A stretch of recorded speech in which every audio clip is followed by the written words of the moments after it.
Hello बच्चों, the question से select the correct statement below that correctly apply to the kingdom fungi.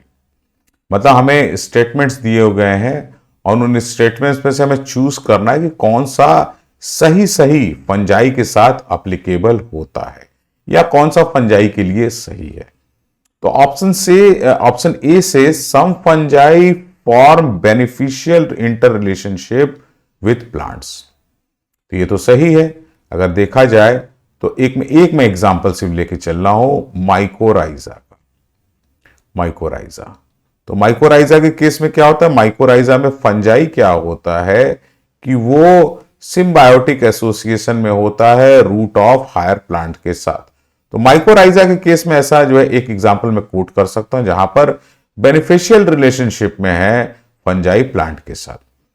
Option B says certain fungi are natural source of antibiotic. तो ये भी सही है। सिर्फ मैं एक एग्जांपल इसमें भी ले रहा हूं। जैसे अगर देखा जाए तो पेनिसिलियम, पेनिसिलियम क्या है, ये क्या है कि इससे हमें एंटीबायोटिक मिलता है और फर्स्ट एंटीबायोटिक वो पेनिसिलियम से ही क्या है कि वो डिस्कवर किया गया था। तो पेनिसिलियम हो गया। उसके अलावा fungal life cycle typically include a spore stage.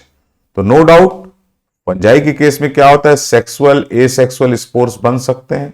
ठीक है, जैसे मैंने एग्जांपल के केस में अगर मैं ले लूं मैं एसेक्सुअल स्पोर का, तो कोनिडिया जैसे हो गया, मान लो एस्कोमाइसिटीज में बनता है, कोनिडिया का फॉर्मेशन होगा।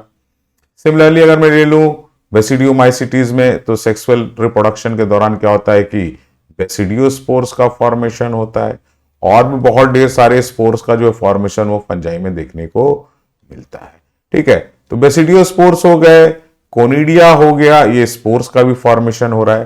तो इस हिसाब से देखा जाए कि ऑप्शन ए, ऑप्शन बी और ऑप्शन सी तीनों करेक्ट है और तीनों ऑप्शंस को करेक्ट बोला जा रहा है ऑप्शन डी में, विच इज ऑल। तो इस हिसाब से क्या होगा कि इस क्वेश्चन का जो सही आंसर होगा that will be option D, जिसमें क्या है कि ए बी और सी के तीनों स्टेटमेंट्स को सही बताया गया है। तो करेक्ट आंसर है option D. Thank you very much and all the best.